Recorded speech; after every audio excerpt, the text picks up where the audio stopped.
Oke, Assalamualaikum warahmatullahi wabarakatuh. Alhamdulillah kita bertemu kembali di akun YouTube Guru Besar Caling atau Bapak Muslim Nawawi. Untuk kali ini kita akan masuk di pertumbuhan dan perkembangan bab 1, materi kelas 12 program IPA, jenjang SMA MA. Untuk kali ini, video kedua ini adalah lanjutan dari video pertama tentang pertumbuhan dan perkembangan. Kalau video pertama kemarin kita fokus pada pengertian pertumbuhan dan perkembangan sampai ke bagaimana biji itu bisa tumbuh dan berkembang, ya. Nah, untuk video kedua ini kita akan fokus ke materi tentang perkecambahan dan lanjutan dari perkecambahan pada tumbuhan. Tapi sebelum lanjut, silahkan bagi yang baru bergabung dan baru mendapatkan akun Guru Besar Caling, silahkan subscribe, like, and share untuk pengembangan akunnya. Saya tunggu 5 detik dari sekarang. Ya, silahkan subscribe terlebih dahulu.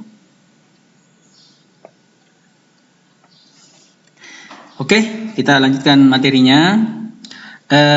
Di bab 1 ini masih membahas tentang pertumbuhan dan perkembangan untuk kelas 12. Nah, kita lanjut masuk di materi tentang perkecambahan. Kemarin kita belajar tentang proses perkecambahan. Jadi proses perkecambahan itu terjadi ketika air masuk ke dalam biji. Akibat masuknya air ini terjadilah perubahan pada biji sehingga muncul aktivitas di dalam biji. Kemudian di dalam biji itu akan muncul radikula. Ya, muncul radikula, kemudian dilanjutkan dengan munculnya kuncup primer, pucuk. Ya, batang lembaga yang merupakan cikal bakal, terbentuknya daun dan lanjutan batang nanti. Kemudian saya perbesar ya, supaya lebih jelas. Ini kemarin sudah dijelaskan ya, tentang bagaimana biji itu bisa berkecambah. Kemudian di dalam posisi kotiledon atau kulit biji atau biji itu nanti berkecambah, ada 2 jenisnya. Ada namanya perkecambahan epigeal dan perkecambahan hipogeal. Ada biji yang berkecambah, bijinya tetap di dalam tanah. Ada juga biji yang berkecambah, bijinya itu terangkat di atas permukaan tanah. Apa bedanya? Nah, sekarang kita masuk satu-satu tentang perkecambahan epigeal dan perkecambahan hipogeal. Oke, silakan perhatikan baik-baik ya. Nah, ini adalah gambar perkecambahan epigeal. Ya, bisa perhatikan. Jadi ketika kotiledonnya terangkat keluar dari permukaan tanah, itulah yang disebut dengan epigeal. Ya, epigeal. Ini banyak terjadi pada tumbuhan dikotil, tumbuhan berkeping 2. Ya, jadi biji itu akan memunculkan calon akar, kemudian dari calon akar nanti ada aktivitas yang terjadi dalam biji. Kemudian kotiledon itu akan memunculkan hipokotil yang semakin memanjang. Kemudian dari aktivitas memanjangnya hipokotil, maka kulit biji ini akan lepas dan keluarlah calon daun dan batang muda ini dan terangkat dari permukaan tanah. Kemudian muncullah plamula atau calon daun muda pucuk. Kemudian kotiledon itu akan terbelah, ya, terbelah. Kemudian biji akan semakin tegak, akar akan semakin turun. Ini untuk akar tunggang, ini juga ada akar penunjang atau akar lateral. Ini untuk tumbuhan dikotil ya. Jadi epigeal banyak terjadi pada tumbuhan dikotil, terutama kelompok tumbuhan kacang-kacangan. Bisa juga terjadi pada bunga matahari atau kelompok dikotil atau tumbuh-tumbuhan dikotil lainnya. Jadi intinya epigeal itu biji itu nanti akan melakukan aktivitas, kemudian kotiledon akan terangkat keluar dari permukaan tanah. Itu yang dimaksud dengan epigeal. Oke, lanjut ya. Ya ini penjelasan dari gambar tadi ya. Ya ini, jadi kotiledon terangkat ke atas permukaan tanah karena adanya pertumbuhan dan pemanjangan hipokotil, calon batang ya. Kemudian kotiledon muncul sebagai keping, biji hipokotil berbentuk kait dan plamula antara keping dan biji. Plamula ini adalah calon pucuknya. Kemudian plamula terlindung, tujuannya agar plamula terlindung dari kerusakan akibat abrasi tanah. Jadi ketika terjadi gesekan tanah dengan kotiledon, maka pengamannya itu adanya keping, biji. Nah, sehingga plamula itu aman dari gesekan tanah. Ya. Nah, kemudian yang kedua, perkecambahan hipogeal. Apa yang dimaksud dengan perkecambahan hipogeal?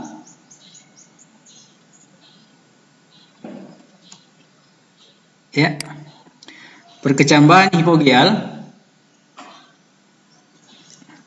itu bijinya nanti kalau memunculkan radikula atau calon akar ini itu akan memunculkan hipokotil memanjang ke atas. Nah, cuma posisi kotiledon ini tidak terangkat dari permukaan tanah, ya, tidak terangkat dari permukaan tanah. Beda tadi gambar pertama itu kotiledonnya ini terangkat dari permukaan tanah. Mungkin pernah lihat namanya tunas kelapa? Ya, tunas kelapa itu contoh perkecambahan hipogeal. Ya, hipogeal. Ya. Perkecambahan hipogeal. Nah, perkecambahan hipogeal itu terjadi pada tumbuhan monokotil. Tumbuhan monokotil. Saya di sini. Ya ini ya perkecambahan hipogeal. Sekarang perkecambahan hipogeal gambarnya seperti ini. Jadi radikulanya akan turun, kemudian keping lembaganya itu tetap di dalam tanah karena dia sifatnya monokotil. Kemudian biji ini nanti akan menembus permukaan kulit. Embrionya akan menembus permukaan kulit, mengeluarkan koleoptil. Koleoptil nanti ini akan memunculkan tumbuhan muda atau pucuk. Kemudian akarnya nanti itu akan mulai memanjang. Kemudian akar tambahan itu akan menunjang proses berdirinya batang. Jadi biji ini tetap tertanam di dalam tanah atau berada di dalam tanah, sedangkan yang beraktivitas keluar adalah koleoptilnya atau flamulanya, ya. Beda tadi dengan perkecambahan epigeal. Kalau epigeal itu bijinya terdapat di dalam tanah, hampir sama dengan ini. Ketika biji mulai melakukan aktivitas, maka radikula ini, calon akar itu akan membentuk hipokotil. Hipokotil itu akan mengangkat biji keluar dari permukaan tanah, dilanjutkan dengan munculnya plamula atau calon daun muda, pucuk ya. Nah, itu bedanya. Jadi satu pada tumbuhan monokotil itu pada hipogeal, perkecambahan hipogeal, sedangkan tumbuhan dikotil perkecambahannya jenis perkecambahan epigeal.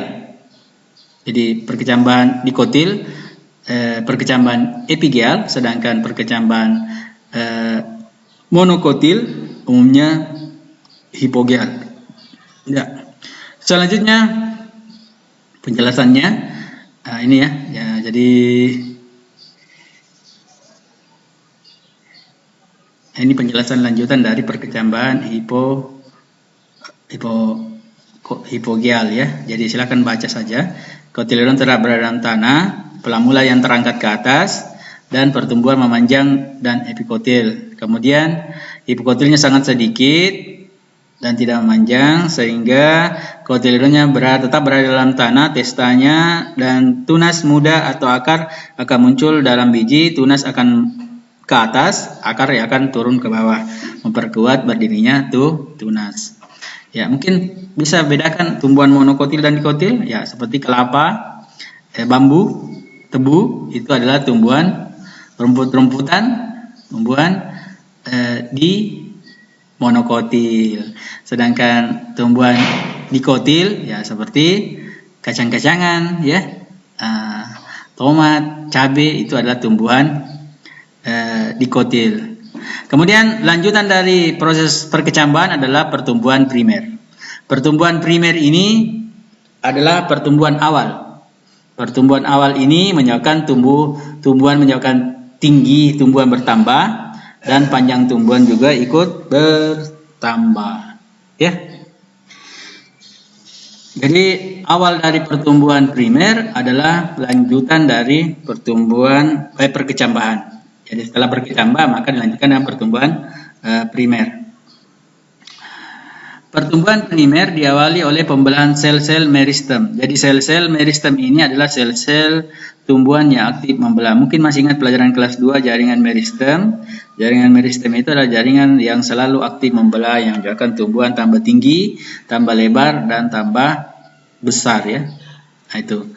Kemudian nanti dari pertumbuhan primer nanti itu akan dilanjutkan dengan pertumbuhan ini hanya gambar-gambar pertumbuhan sekunder. Tapi sebelum lanjut ke sini kita bahas sedikit ini tentang perkembangan meristem apikal pada sistem pucuk pada tumbuhan Angiospermae, tumbuhan biji ya.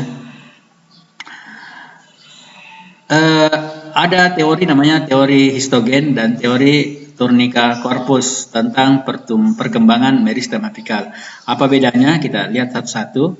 Teori histogen dikeluarkan atau dikemukakan oleh Hastein 1868. Setiap titik tumbuh batang dan akar terdiri dari atas lapisan sel yang disebut dengan histogen.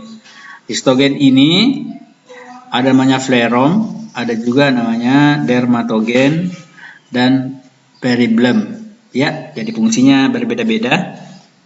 Phlerom bagian pusat yang kemudian akan membentuk empelur pada jaringan pengangkut, sedangkan dermatogen lapisan luar yang akan membentuk epidermis bagian kulit ini bagian tengah, sedangkan peribelum bagian phlerom dan dermatogen. Jadi ini membantu penguatan phlerom. Jadi ini teori histogen. Jadi titik tumbuh batang dan akar itu didahului dengan berkembangnya histogen, ya. Histogen. Kemudian yang kedua namanya teori Tunica corpus. Dikemukakan oleh Smith 1924. Titik tumbuh batang tumbuhan terdiri atas dua zona yang terpisah yaitu tunica dan yang kedua namanya corpus. Ya. Tunica itu bagian paling luar dari titik tumbuh. Ini nanti akan membentuk jaringan primer.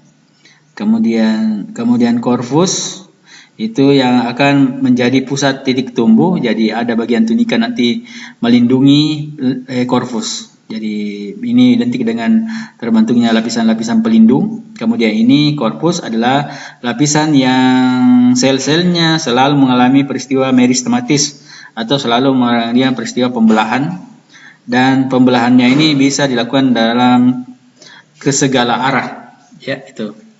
Kemudian daerah-daerah pembelahan sel, ya. Yang pertama ada namanya daerah pembelahan sel atau daerah divisi. Kemudian yang kedua adalah daerah elongasi, daerah pemanjangan. Jadi di daerah divisi terlihat susunan sel meristem membentuk kontak berukuran kecil. Jadi ini awal dari proses pembelahan sel. Kemudian setelah itu sel-sel itu mulai mengalami pemanjangan, namanya daerah elongasi. Kemudian yang ketiga namanya daerah pematangan atau daerah maturasi, ya. Maturasi. Nah, ini contohnya adalah rambut akar. Ya, jadi saya ulang kembali, daerah pembelahan pada sel itu ada 3, ada namanya daerah divisi, daerah awal cikal bakal pembelahan sel, kemudian daerah pemanjangan sel atau daerah elongasi, dan yang ketiga daerah pematangan sel atau daerah maturasi. Lanjut ya.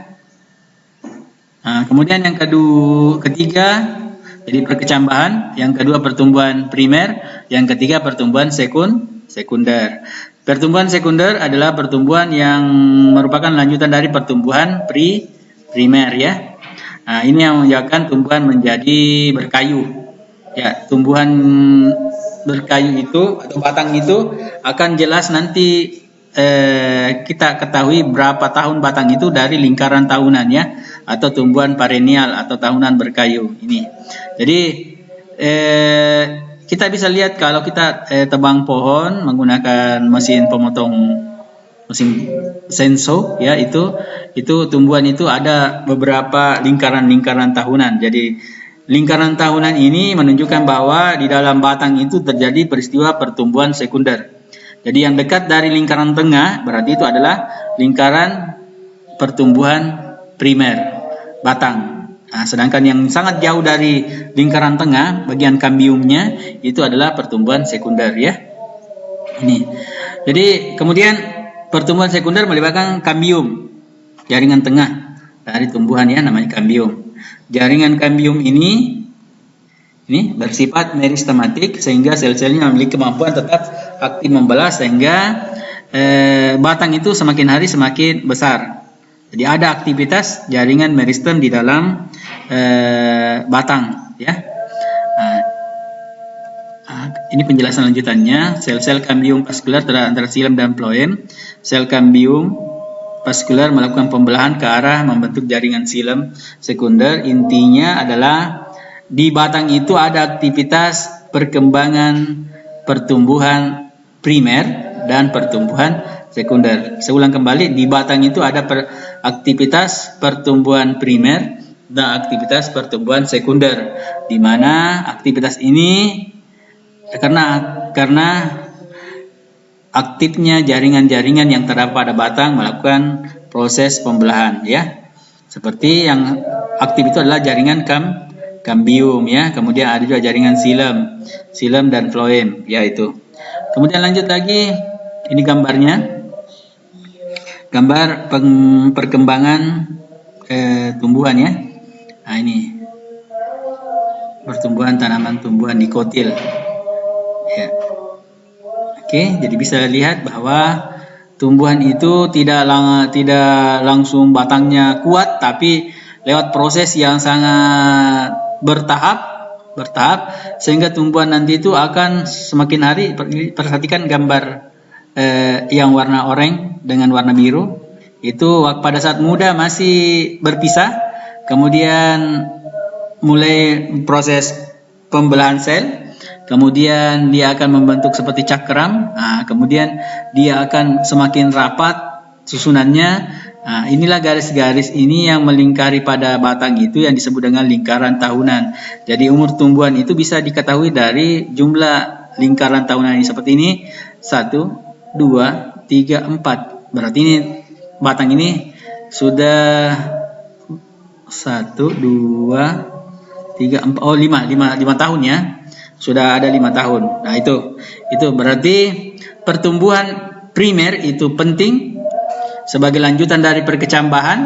Kemudian lanjutan dari pertumbuhan primer adalah pertumbuhan sekunder. Oke.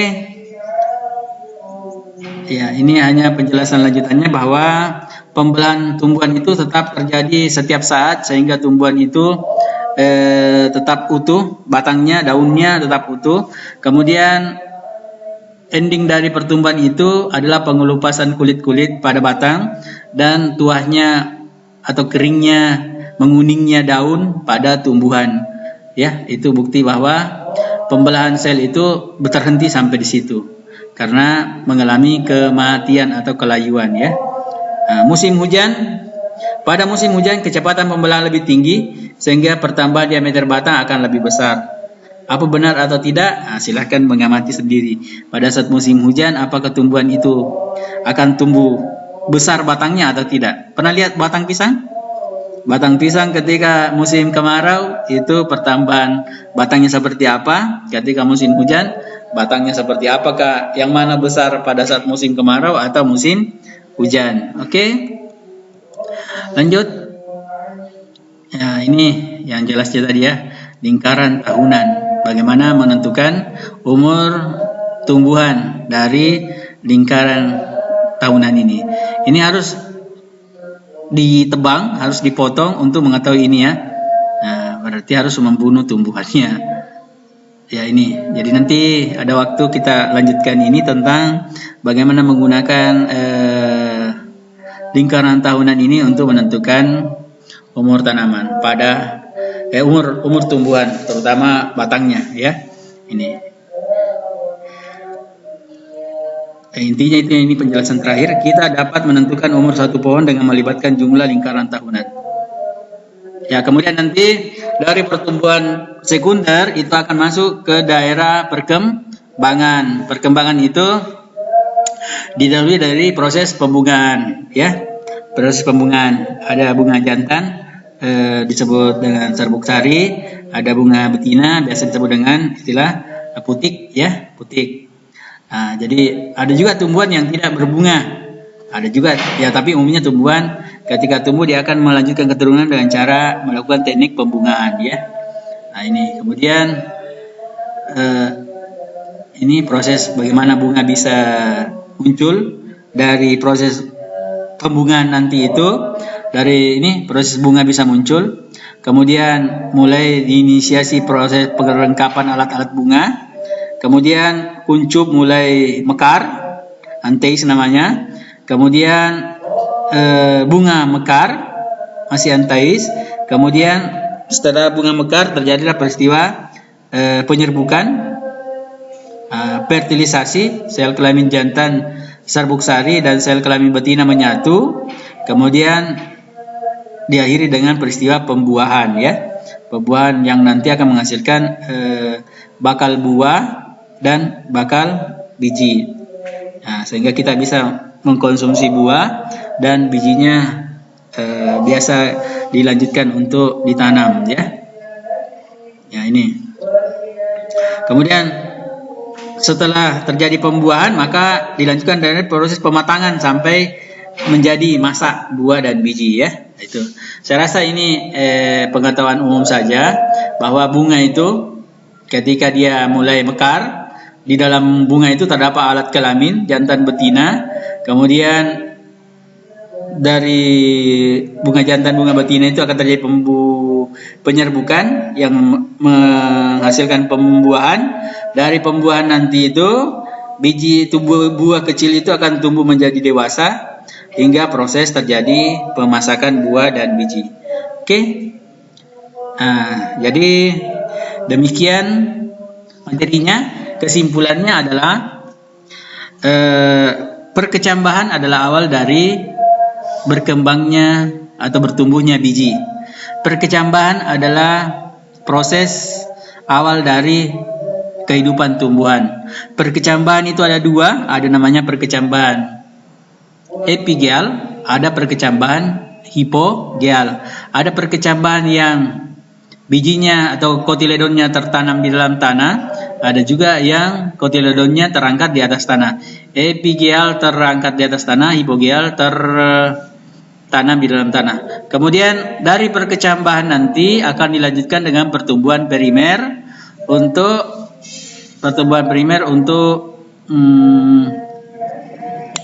awal dari lanjutan perkecambahan, ya, pertumbuhan yang cepat, pertumbuhan yang aktif membelah. Kemudian dari pertumbuhan primer akan dimatangkan dengan pertumbuhan sekunder, ya, pertumbuhan sekunder, lanjutan dari pertumbuhan primer.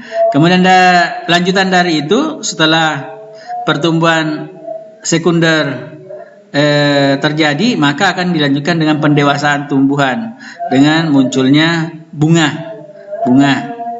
Kemudian dari bunga akan muncul buah. Di dalam buah biasa terdapat biji. Nah, itu adalah inti dari pertumbuhan dan perkembangan tumbuhan. Oke, kalau anak-anakku semua masih mengalami kesulitan dalam pembelajaran ini, silakan tulis komentar pertanyaan di kolom komentar di bawah video ini. Sebelum saya tutup, saya ingatkan kembali, silakan subscribe, like, and share video pembelajaran ini. Mudah-mudahan ada maknanya bagi saya dan akun ini bisa berkembang lebih besar dan bisa memberikan kontribusi pada dunia pendidikan. Terima kasih atas perhatiannya. Wassalamualaikum warahmatullahi wabarakatuh. Salam cerdas, Guru Besar Cali.